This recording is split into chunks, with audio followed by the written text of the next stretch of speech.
네, 감사합니다. 본문은 예수님께서 12제자를 전도 파송 보내시면서 하신 말씀입니다. 오늘 본문 16절을 보시면요, 보라 내가 너희를 보냄이 양을 이리 가운데로 보냄과 같도다 그랬습니다. 예수님은 지금 제자들이 가야 할 세상이 어떤 곳이라고 말씀해요? 한마디로 순진한 양 잡아먹으려는 이리떼가 득실거리는 그러한 곳이라고 말씀하십니다. 여러분, 세상은요, 문화나 문명의 옷을 입고 선하고 아름다운 것처럼 위장하고 있지만 본질적으로 세상은 악하다고 성경은 말씀하고 있습니다. 요한일서 5장 19절을 보십시오. 또 아는 것은 우리는 하나님께 속하고 온 세상은 악한 자 안에 처한 것이다 그랬어요. 그래서 요한일서 2장 15절에는 이 세상이나 세상에 있는 것들을 사랑하지 말라. 누구든지 세상을 사랑하면 아버지의 사랑이 그 안에 있지 아니하다 말씀합니다. 또 야고보서 4장 4절에 보면 그런즉 누구든지 세상과 벗이 되고자 하는 자는 스스로 하나님과 원수 되는 것이라 그랬어요. 결국 하나님을 대적하는 악한 세상은 하나님의 준엄한 심판을 받고 멸망당하게 될 것입니다. 세상은 악해요. 그러나 그럼에도 불구하고 예수님은 그런 악한 세상을 외면하거나 저버리지 않으셨습니다. 제자들과 함께 세상을 등지고 산으로 들어가서 세상을 외면하고 은둔하지 않으셨다는 거예요. 오히려 그 세상 속으로 오셨고 이제는 당신의 사랑하는 제자들을 그 악한 세상 속으로 보내고 계십니다. 이유가 뭐지요? 세상은 악하지만 그 속에 하나님의 양들이 있기 때문이에요. 근데 그들을 오늘 주님은 뭐라고 말씀하십니까? 우리 읽지 않았지만 본장 앞부분에 보면요, 6절 예수님께서 제자들을 이제 보내시면서 이런 말씀하세요. 오히려 이스라엘의 집에 잃어버린 양에게로 가라. 그 세상 속에 하나님의 잃어버린 양들이 있다는 거예요. 그들은 하나님께서 택하신 자들입니다. 하나님께서 누구보다도 사랑하시는 자들이에요. 그러나 그들은 하나님을 잃어버렸습니다. 마치 목자 없는 양처럼 이리 물리고 저리 뜯기고 상처받고 줄이고 목마름 가운데 유리하며 방황하고 있습니다. 그들은 하나님도 알지 못하고 하나님의 사랑도 알지 못하고 예수님도 알지 못한 채 방황하고 있어요. 예수님은 그 잃어버린 하나님의 양들을 구원하기 위하여 이 세상에 오셨어요. 그리고 이제는 당신의 사랑하는 제자들을 그들을 구원하기 위하여 또다시 세상으로 보내고 계시는 것이죠. 저와 여러분은 어떤 존재입니까? 십자가를 지고 주님을 따르도록 세상으로부터 제자로 부름을 받은 그런 사람들인 동시에 그리스도를 증거하고 복음을 전파하여 잃어버린 양들을 찾도록 세상 속으로 보냄을 받은 그러한 그리스도의 증인들이라는 사실을 우리는 늘 기억해야 돼요. 우리가 십자가 짊어지고 죽는 자리까지 주님을 따라가고 죽는 모습도 예수님을 닮아가는 제자로 살아야 하는 곳도 이 세상 속이고, 우리가 신실하게 그리스도를 증언하면서 그분의 복음을 증거해야 될 자리도 바로 이 세상 속이에요. 그러므로 우리는 세상을 외면해서는 안 됩니다. 악한 세상이라고 세상을 등지고 살아서는 안 되는 것이에요. 오히려 한 손에 복음을 들고 한 손에 그리스도의 사랑을 가지고 세상 속으로 들어가서 잃어버린 하나님의 양들을 찾아내야 하는 것이죠. 우리에게 맡겨진 사명이라는 거예요. 그런 면에서 볼 때 두 종류의 인생이 있습니다. 하나는 서바이벌 모드의 인생이에요. 생존 모드의 인생. 생존이 목적인 그런 인생입니다. 살았으니까 먹고, 먹어야 하니까 일하고, 먹고 사는 것이 가장 중요한 문제이고, 더 많이 먹고 더 좋은 것 먹고 더 맛있는 것 먹고, 그것이 유일한 낙이고 기쁨인 그런 인생. 지금 하나님 없이 살아가고 있는 이 세상 사람들의 모습이기도 해요. 그러나 미션 모드의 인생이 있습니다. 주께서 맡기신 그 사명을 붙잡고 그 사명을 위해서 오늘을 사는 그런 삶이에요. 저는 저와 여러분이 주께서 우리에게 맡기신 그 사명 붙들고 사명을 위해서 오늘을 사는 그런 성도들 되기를 주님의 이름으로 축복합니다. 주님은 우리에게 분명히 말씀하셨어요. 너희는 먼저 그의 나라와 그의 의를 구하라. 그리하면 이 모든 것을 너희에게 더하시리라. 말을 좀 다르게 표현해 보면 뭘까요? 주께서 맡기신 그 사명 붙들고 미션 모드의 인생을 살라는 거예요. 먹든지 마시든지 사명을 이루는 그런 일에 몰두하고 집중하라는 거예요. 그러면 서바이벌에 필요한, 생존에 필요한 모든 것은 하늘 아버지께서 책임져 주시겠다는 것입니다. 누가 우리와 함께하고 계시는지, 누가 우리를 사랑하시며 누가 우리를 이 세상 속으로 보내셨는지, 우리를 통해서 어떤 일을 펼쳐내기를 작정하시고 우리를 보내셨는지를 기억하고 날마다 내가 왜 여기에 있어야 하는지 그 사명을 확인하고 주께서 내게 맡기신 그 사명을 붙들고 사명을 쫓아 사는 우리 새순의 모든 성도들 다 되기를 주님의 이름으로 축복합니다. 그러기 위해서 말이에요, 우리에게 필요한 것이 있다고 오늘 주님 말씀하세요. 사명을 붙들고 이 세상 속에 들어가서 복음을 전하며 그리스도의 증인으로 넉넉한 승리의 삶을 살기 위하여 우리에게 두 가지가 필요하다고 오늘 주님 말씀하세요. 본문을 통해서. 그 첫 번째가 뭘까요? 바로 지혜입니다. 오늘 본문 다시 보시면 보라 내가 너희를 보냄이 양을 이리 가운데로 보냄과 같도다. 그러므로 너희는 뱀같이 지혜롭고. 세상 속에서 뱀처럼 지혜로워야 한다고 말씀하십니다. 이 말씀을 대할 때 많은 성도님들이 당황하세요. 아니 왜 하필 뱀이야? 왜 예수님이 우리더러 뱀같이 지혜로우라고 하시는 거니까 좀 당황스러워 하시는 분들이 계실 것 같아요. 물론 예수님의 의도는요, 우리더러 교활하라든지 간교해야 된다 그런 뜻 아닙니다. 그러나 정말 뱀같이 정말 지혜로워야 된다 그런 뜻이에요. 여러분, 뱀은요 자신을 보호하기 위해서 얼마나 스스로 경계하고 조심하는지 몰라요. 그렇게 세상 속에 들어가서 사명을 감당하면서 주변 상황에 아주 기민하고 민첩하게 처신할 줄 아는 그런 지혜를 가져야 한다, 그런 뜻으로 오늘 주님이 말씀하신 것입니다. 특별히 여기 지혜롭다라고 하는 이 단어는요, 생각이 깊다, 사려 깊다, 신중하다 그런 뜻이에요. 악한 세상에 나가서 복음을 전하며 예수님의 제자로 그리스도의 증인으로 그렇게 살아갈 때 우리는 사려 깊고 신중하게 처신해야 된다는 뜻이에요. 하나님이 나 사랑하시고 하나님이 나와 함께 하시니 모든 걸 할 수 있습니다. 그러면서 믿음으로 산답시고 그냥 막 살아서는 안 된다는 것입니다.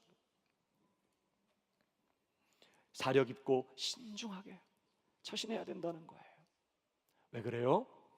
이리와 같은 원수 마귀가 쉬지 않고 우리를 무너뜨리기 위하여 틈을 보고 공격하고 있기 때문이에요. C.S. 루이스가 쓴 책 중에 마귀의 지령이라는 책이 있습니다. 이 책은 스크루테이프의 편지라는 제목으로도 번역이 된 책이에요.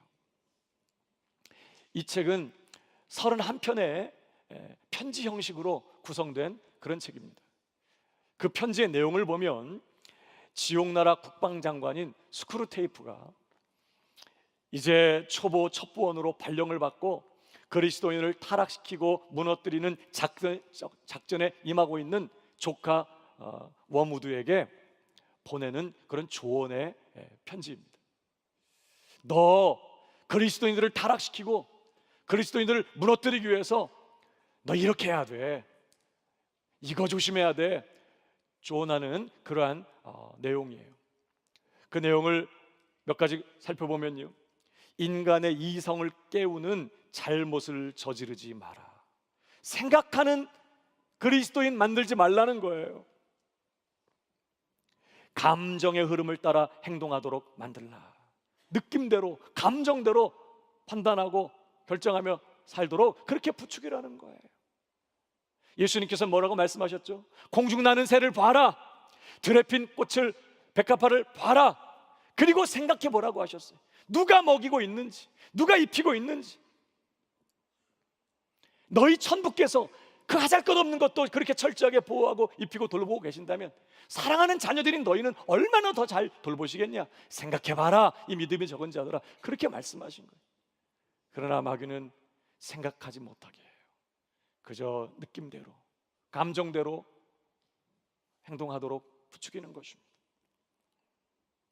또 이런 얘기도 나와요. 겉을 보고 사람들을 평가하게 만들어라. 가정 내에 불화를 일으켜라. 비상적으로 기도하게 만들어라. 성도로 하여금 기도에 깊은 관심을 갖지 못하게 하라. 성령의 능력으로 간절하게 기도할 때 어떻게 강력한 역사가, 치명적인 역사가 어둠의 권세를 쳐부수고 하나님 나라를 세워가는지를 잘 알기 때문에 절대 진지하게, 맹렬하게 영혼을 쏟아부으며 간절하게 기도하지 못하도록 부추기라는 거예요. 그저 피상적인 기도의 생활에 만족하도록 만들라는 것입니다. 인간으로 하여금 하나님께 관심을 두지 않고 자기에게만 관심을 갖게 만들어라. 하나님은 사랑하는 자로 하여금 영적 건조기를 겪게 하시는데 그 영적 건조기에 있는 인간을 유혹하라. 하나님은 때로 사랑하는 당신의 자녀들을 영적으로 메마른 시기를 지나도록 내버려 두실 때가 있어요. 기도해도 응답이 없고 하나님 안 계신 것 같고 하나님 뜻대로 살지만 너무나 어렵고 하나님이 정말 역사하지 않는 것 같은 그런 시기를 보내게 하실 때가 있어요. 메마른 시기에 나무의 뿌리가 더 깊이 내려가는 것처럼 그런 영적으로 메마른 시기에, 영적인 건조기에 성도의 믿음은 더 강해지고 더 견고해지게 돼요. 그런데 원수는 그때를 노려요. 거봐, 하나님 안 계셔. 너 기도해도 쓸데없어. 너 하나님이 사랑하지 않아. 너 그렇게 믿음으로 산다고, 선을 행한다고 해봐도 의미 없는 일이야. 헛수고하지 마. 영적 건조기를 지나는 신자들을 유혹해요. 또 이런 얘기도 나옵니다. 세속적인 친구들을 사귀게 만들어라. 실천이 없는 신앙을 갖도록 유도하라. 편안하고 쉬운 예배를 원하며 이 교회 저 교회를 섭렵하게 만들어라. 그릇된 배우자를 선택하도록 유도하라. 내 것이라는 소유의식을 강화시켜라. 자신의 신앙이 훌륭하다고 생각하는 영적 교만을 주입하라. 또 항상 변화와 새로움을 갈망하게 만들어라. 피곤함을 이용하여 죄를 짓도록 만들어라. 하여튼 이런 내용들이에요. 여러분, 원수는 오늘도 쉬지 않고 있습니다. 먹지도 않아요. 졸지도 않습니다. 자지도 않습니다. 저와 여러분을 무너뜨리기 위하여 집어삼키고 타락시키고 하나님의 축복을 누리지 못하고 그저 무력하게 세상에 유린당하며 짓밟히는 그런 무능한 삶을 살게 하기 위하여 말이에요. 지금도 틈을 엿보면서 끊임없이 공격하고 있어요. 그렇기 때문에 지혜가 필요하다는 거예요. 잘 분별해야 된다는 거예요. 도처에 지뢰밭이, 도처에 함정이 있어요. 감정대로, 느낌대로 행동해서는 안 된다는 것입니다. 힘들고 어렵다고 되는 대로 반응하며 살아서는 절대 안 된다는 거예요. 마귀의 간교한 괴계를 잘 분별하는 그런 사력 있고 신중한 그런 삶을 살아가야 한다는 것입니다. 저는 그런 은혜가 저와 여러분 우리 모두에게 있기를 주님의 이름으로 축복합니다. 특별히 여러분, 지혜가 무엇입니까? 때를 분별하는 것입니다. 전도서 3장 1절에 보면 범사에 기한이 있고 천하만사가 다 때가 있나니 그랬어요. 말해야 될 때가 있고 침묵해야 될 때가 있습니다. 말하고 싶다고 떠오르는 말이라고 그냥 막 함부로 막 하면 안 된다는 거예요. 행동해야 될 때가 있고 멈추어 서서 기다려야 할 때가 있다는 것입니다. 지혜는 바로 그런 때를 아는 거예요. 정확한 때, 정확한 장소에서 정확하게 말하고 행동하는 이런 지혜가 필요하다는 것입니다. 많은 경우에 성도들이요, 가정이나 일터에서 어려움을 당하는 이유는 이런 지혜가 부족하기 때문이에요. 여러분, 연극할 때 배우가 아무 때나 나오면 안 돼요. 배우가 아무 때나 나와서 생각나는 대로 느낌대로 말하면 그 연극 다 망치고 말아요. 등장해야 될 때 등장해서, 말해야 될 때 말하고, 해야 할 그 말을 말할 때 연극은 작품이 되고 다른 사람들을 감동시키는 그러한 연극이 될 수 있는 것이죠. 어떤 분이 전도를 열심히 하는 분이 계셨는데, 하루는 어떤 사람을 만나서 전도를 하려고 전도지를 꺼내 들면서 예수 믿으시냐고 막 말을 시작하려고 하는데, 갑자기 이분이 막 화를 내면서 예수 믿는 놈들 다 도둑놈들이야, 목사도 도둑놈이야, 장로도 도둑놈이야, 다 도둑놈들이야, 막 이러면서 화를 내시면서 막 소리를 지르시는 거예요. 그래서 얼른 전도지를 다시 집어넣었어요. 그리고 선생님, 왜 그렇게 화가 나셨습니까? 뭐 때문에 그렇게 마음이 상하셨습니까? 이렇게 물었어요. 그랬더니 그분이 예수 믿는 사람들 때문에 받았던 그런 상처, 손해본 거, 막 이런 거를 막 쏟아내더라는 거예요. 한참을 그분이 하는 말을 아무 말하지 않고 고개를 끄덕거리면서 다 들어주었어요. 그리고 정중하게 예수 믿는 사람의 한 사람으로서 예수 믿는 모든 사람들을 대신해서 제가 선생님께 사과드립니다, 정중하게 사과를 드렸어요. 그러니까 이분이 조용해졌어요. 태도가 누그러진 거예요. 그때 다시 말을 꺼냈습니다. 선생님은 예수 잘못 믿는 사람 때문에 피해를 보셨는데 제가 진짜 예수님이 어떤 분인지 선생님께 소개해 드리겠습니다. 그러면서 다시 전도지를 꺼내서 복음을 전했다고 해요. 이런 게 지혜인 것이죠. 막 화를 내면서 교회를 비방하고 성도들을 욕할 때 회개하시라고, 그렇게 막말, 하나님 두렵지 않냐고. 일부만 보고 전체를 그렇게 판단하는 건 그거 머리석은 일이라고. 이런 식으로 맞짱을 떴다면 여러분 어떻게 됐겠어요? 여러분, 우리 예수님도 참 지혜로우신 분이셨어요. 지혜롭게 말하시는 분이었습니다. 예수님을 미워하고 걸려 넘어뜨리려는 사람들이 예수님을 찾아와서 시험했습니다. 우리가 가이사에게 세금을 바치는 것이 옳습니까? 옳지 않습니까? 세를 바쳐야 합니까? 바치지 말아야 합니까? 바치라고 할 수도 없고 바치지 말라고 할 수도 없고. 그때 예수님 쇳돈을 가지고 오라고, 누구의 형상이냐고 묻습니다. 가이사의 형상입니다. 주님 뭐라고 말씀하세요? 가이사의 것은 가이사에게, 하나님의 것은 하나님께 바쳐라. 참 지혜로운 대답이에요. 여러분, 우리 인간은 하나님의 형상을 담고 있어요. 가이사의 것은 가이사에게, 하나님의 것은 하나님께. 원수들이 할 말을 잃었습니다.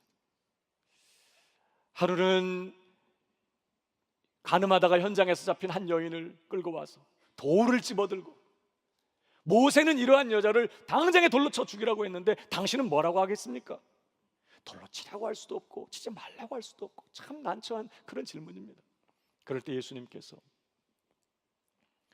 너희 중에 죄 없는 자가 먼저 돌로 치라고 그렇게 말씀해요. 한참의 침묵이 흘렀습니다. 그리고 모두가 다 돌을 내려놓고 다 돌아갔어요. 참 예수님 참 지혜롭게 말씀하시는 그런 분이세요.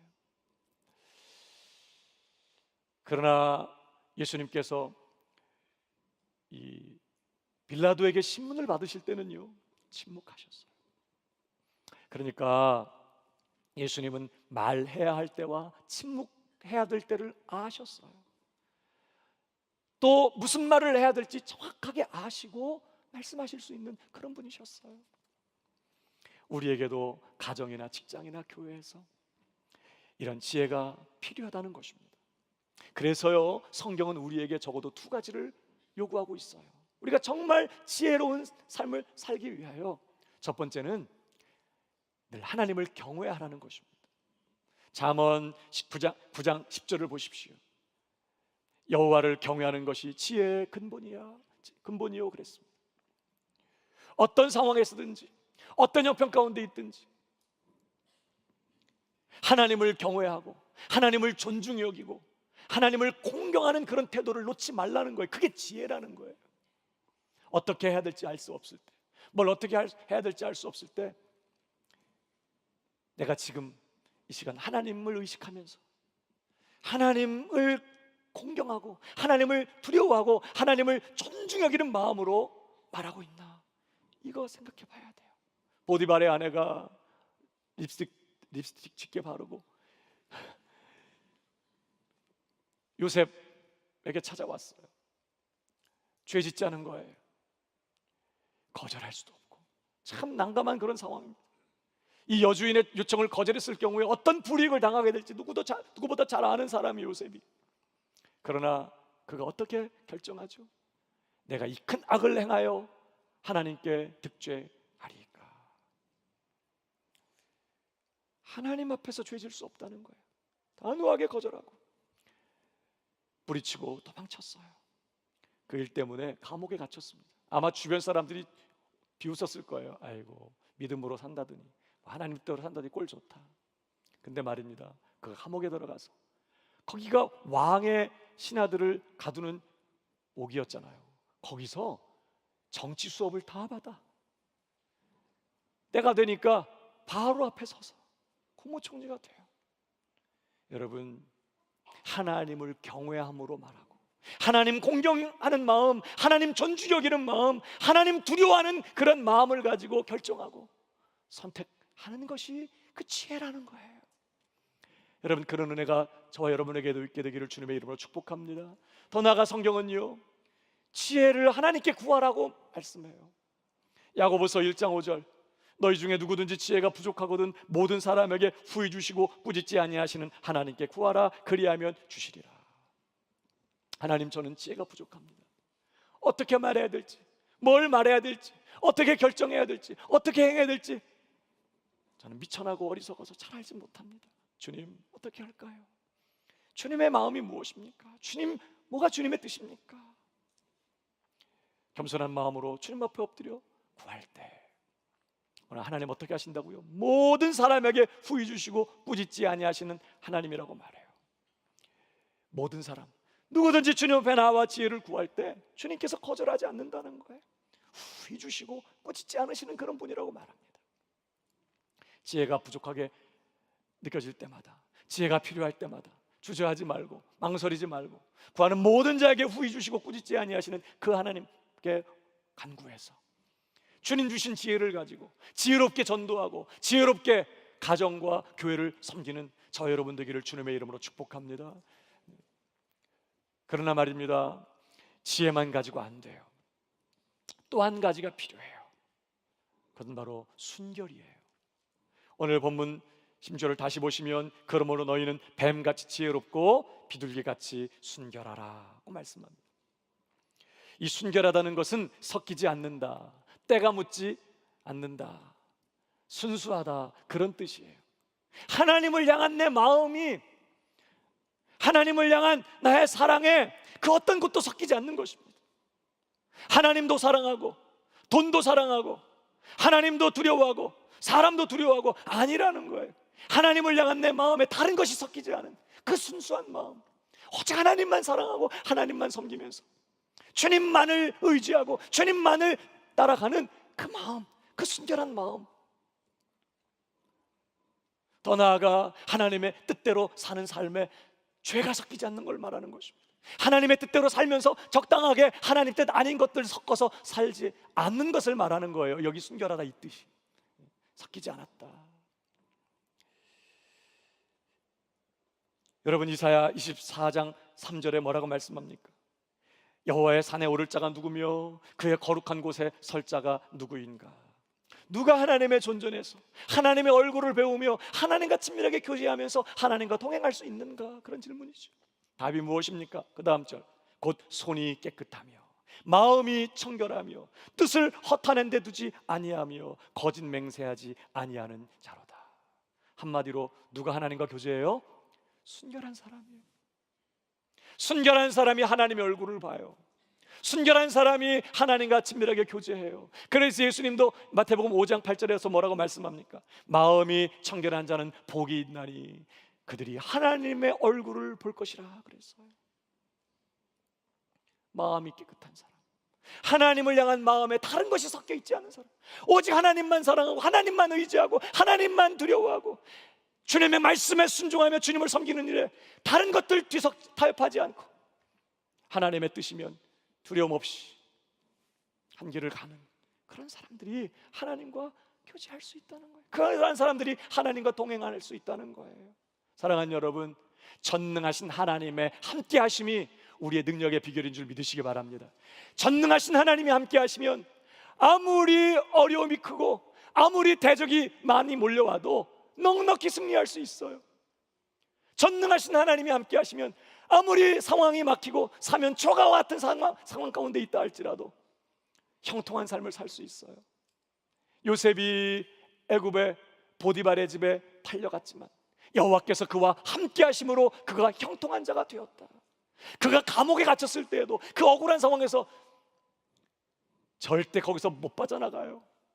그런 다친 상황, 절망의 상황 한복판에서 여호와께서 그와 함께 하심에 그가 형통한 자가 되어 감옥의 관리들로부터 은총을 입었다. 그런 말씀이 이어져요. 사랑하는 여러분, 환경과 상황의 문제가 아닙니다. 하나님이 함께 하시면 승리할 수 있고 하나님이 함께 하시면 형통하게 되는 줄 믿으시기 바랍니다. 근데 누가 하나님과 동행할 수 있어요? 하나님이 어떤 사람과 함께 해주세요? 그 마음이 순결한 사람. 오늘날 교회가 능력을 잃어버린 것은요, 건물이 없기 때문이 아닙니다. 돈이 없기 때문이 아니에요. 프로그램이 없기 때문이 아닌 것입니다. 순결을 잃어버렸기 때문이에요. 하나님을 마음과 뜻과 정성을 다하여 하나님만 사랑하고 하나님만 섬기며 주 예수님만 따라가는 그 일에 실패하고 있기 때문이에요. 하나님도 사랑하지만 여전히 돈을 사랑해. 하나님도 사랑하지만 세상도 사랑하고, 하나님을 의지하지만 또 사람도 의지하고, 하나님 두려워하지만 사람 눈치도 보면서 사람 두려워하고, 순결을 잃어버린 것입니다. 적당히 타협하고 살아가는 거예요. 여러분, 순결이 능력이에요. 순결이 능력의 비결이에요. 교회가 성도와 주님을 향한 순결을 잃어버리고 여러 가지 욕심과 교만과 우상 숭배와 돈을 사랑하는 그런 정말 재물을 숭배하는 그런 마음들을 갖고 있을 때 교회는 여전히 능력을 잃고 성도는 세상 속에서 영향력 없는 무력한 삶을 살아갈 수밖에 없게 되는 것이죠. 이스라엘 백성들이 여리고성을 무너뜨리고 가나안을 정복하기 전에 하나님께서는 그들에게요 할례를 행하라고 하셨어요. 하나님께 속한 자가 되고 하나님과 한편이 되고 하나님과 연합하게 되고 하나님과 깊이 동맹을 맺기 위해서는 하나님과 친히 동행하며 전쟁터에 하나님과 함께 갈 수 있게 될 수 있으려면 잘라내야 된다는 거예요. 하나님이 기뻐하지 않는 죄, 하나님이 싫어하시는 그런 은밀한 죄들 철저하게 단호하게 끊어내야 된다는 것입니다. 이스라엘 백성들이 여리고성을 무너뜨리고 가나안을 정복할 수 있었던 것은요, 스스로를 그렇게 성결케 하고 하나님과 동행했기 때문이었어요. 하나님이 교회에 원하시는 것은 큰 건물이나 많은 양의 헌금이나 좋은 프로그램들이 아닙니다. 그런 게 없어도 하나님은 얼마든지 능력으로 역사하실 수 있어요. 천막을 치고 거기 모여 앉아 예배를 드려도 하나님의 성령이 부어지면 그 작은 공동체는 세상을 뒤집어 놓는 사도행전의 공동체가 되는 것입니다. 건물이 문제가 아니에요. 갖고 있는 재정의 문제가 아닌 것입니다. 프로그램의 문제가 아닌 거예요. 하나님이 원하시는 사람은 어떤 사람이에요? 순결한 사람. 하나님만 사랑하고 뜨겁게 하나님을 사랑하고 하나님을 전적으로 의지하고 하나님의 뜻을 행할 때 타협하지 않고 오직 그 길을 걸어가는 그 사람, 주님을 따르기 위하여 내 전부를 내려놓고 오직 주님만 바라보고 주님만 의지하며 주님만을 쫓아가는 그 사람, 주님의 뜻을 행하는데 절대 타협하지 않는 그런 사람, 순결한 사람들을 주님은 찾으시고 그들을 통해서 하나님은 그분의 역사들을 펼쳐 가시는 것이지요. 순결이 성도의 능력이고 순결이 교회의 능력이에요. 그래서 여러분, 오늘도 마귀는요, 우리에게서 능력을 빼앗기 위하여 다른 거 하지 않습니다. 하나님만 바라보고 하나님만 사랑하고 하나님만 의지하고 하나님만 믿고 하나님의 뜻 가운데 행하기 위하여 목숨을 걸고 쫓아가는 그러한 순결한 삶을 살지 못하도록 계속해서 부추겨요. 자꾸 우리 마음을 산란하게 하고 자꾸 세상을 기웃거리게 만들고 자꾸 뭔가 두려움과 걱정, 염려거리들을 자꾸 주어서 하나님만을 맹렬하게 쫓아가지 못하도록 타협하게 만들고 우리의 마음을 더럽게 하고 순결하지 못하도록 우리를 부추기고 유혹하는 것이죠. 악한 일을 당할 때도요, 우리가 어떤 유혹을 받지요? 누군가 나에게 잘못했어, 나는 잘못한 게 없는데 누군가 나에게 잘못했을 때 어떤 유혹을 받아요? 그 악한 것에 대해서 악으로 보복하고 싶은 그런 유혹을 받아요. 내가 화내는 건 정당한 거야. 지금 이 시간 참으면 안 돼. 저 사람이 잘못한 게 맞아. 내가 저 사람을 판단하고 비난하고 정죄하는 건 정당한 거야. 이런 식으로 부추겨서 악을 악으로 갚도록 부추겨요. 여러분, 우리 쪽에 정당하더라도 절대 분노하고 화내고 미워하고 판단하고 정죄하고 악감을 품고 그것들이 우리의 마음을 더럽히고 주님과의 관계를 망가뜨려요. 어떻게 여러분 우리가 순결을 회복하고 순결을 유지할 수 있겠습니까?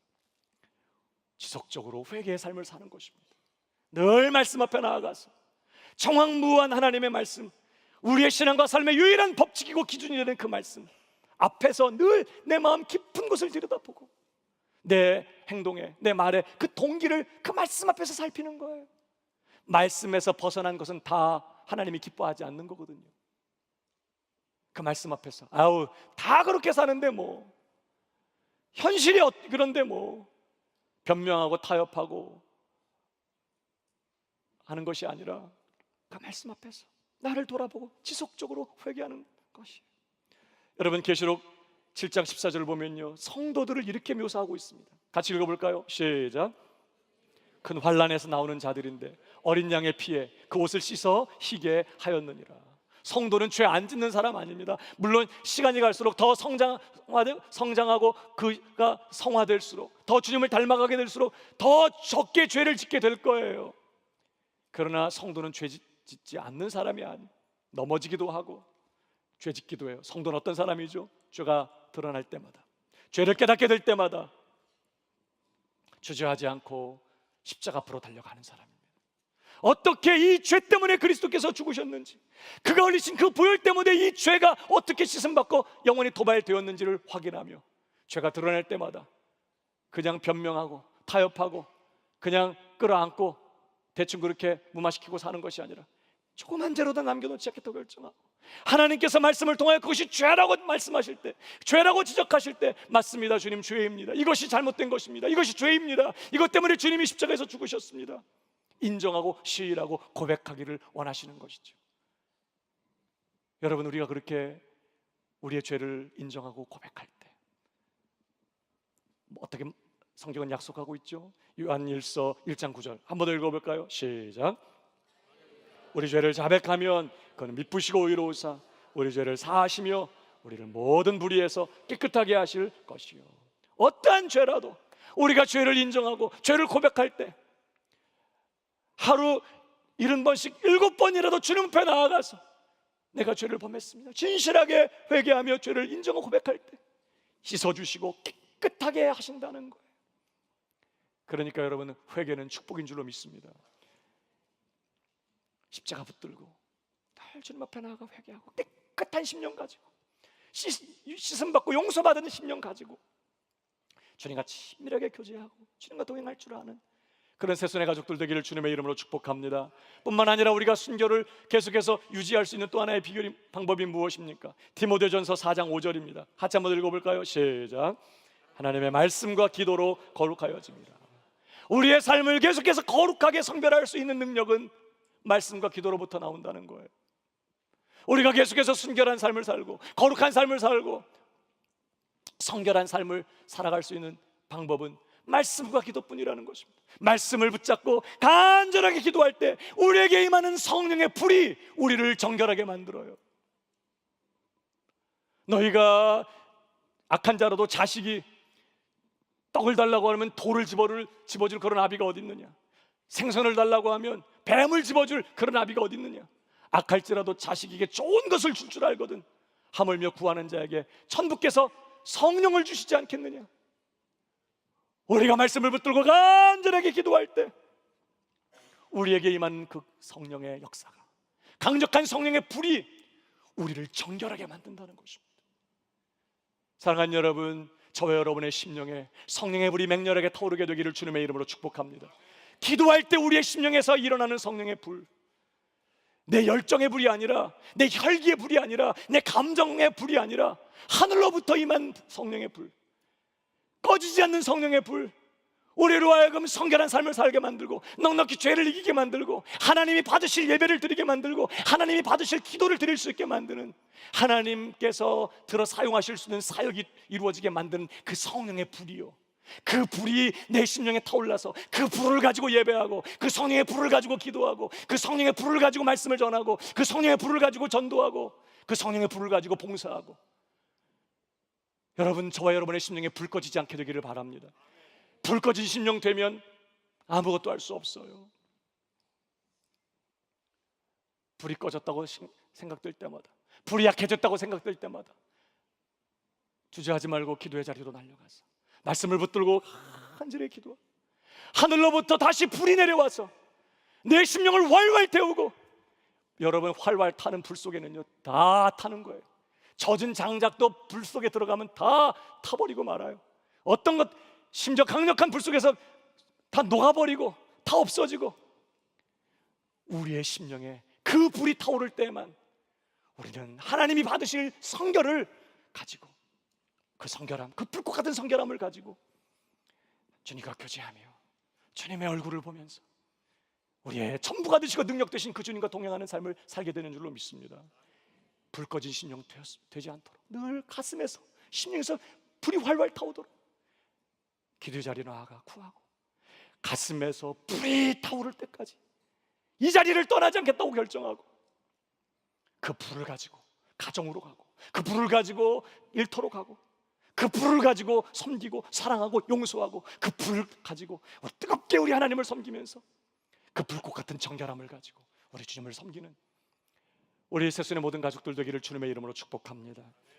말씀을 마치면서요, 오늘 세상으로 복음을 들고 나아가는 제자들을 향해 주님은 뱀처럼 지혜롭고 비둘기처럼 순결하라고 말씀하세요. 중요한 요점 하나가 무엇입니까? 이 지혜와 순결, 이 순결과 지혜를 균형 있게 간직하는 거예요. 이게 중요한 거예요. 여러분, 순결 없는 지혜는 교활하게 만들어 사람을, 지혜롭게만 해 순수하지가 않아. 그 사람은 반드시 교활하게 돼, 간교한 사람이 돼요. 반드시 타락하게 되어 있어요. 그러나 반대로 지혜 없는 순결은 어때요? 다른 사람을 상처 주고 덕을 세우지 못해. 그 말이 맞는데, 틀린 말이 아닌데 괜히 기분 나빠. 그 지혜가 없기 때문이에요. 그러니까 이 지혜와 순결, 이 두 가지를 겸비하는 것이 너무너무 중요한 거예요. 이 두 가지를 겸비하셨던 분이 계세요. 바로 예수님이십니다. 그 예수님 한없이 지혜로우셨고 한없이 순결하신 분이셨어요. 그 주님께서 오늘도 우리를 초청하세요. 내게로 와서 내 멍에를 메고 내게 배우라. 이번 한 주간도 그 주님이요, 주님께 내 삶 전부를 맡겨드리고 그 주님의 멍에를 내가 메고 나는 무슨 말씀하시든지 무엇을 내게 말씀하시든 난 그대로 순종하며 나아가겠습니다. 주님의 멍에를 메고 늘 주님께 맡기고 주님을 바라보고 주님과 동행하면서 친밀하게 주님과 교제하는 이 한 주간 되기를 주님의 이름으로 축복합니다. 그래서 주님의 지혜와 주님의 순결함으로 넉넉히 감당하고 돌파하고 승리하는 이번 한 주간 우리의 남은 생에 되는 저와 여러분 되기를 주님의 이름으로 축복합니다. 우리 모두 자리에 일어나십시다.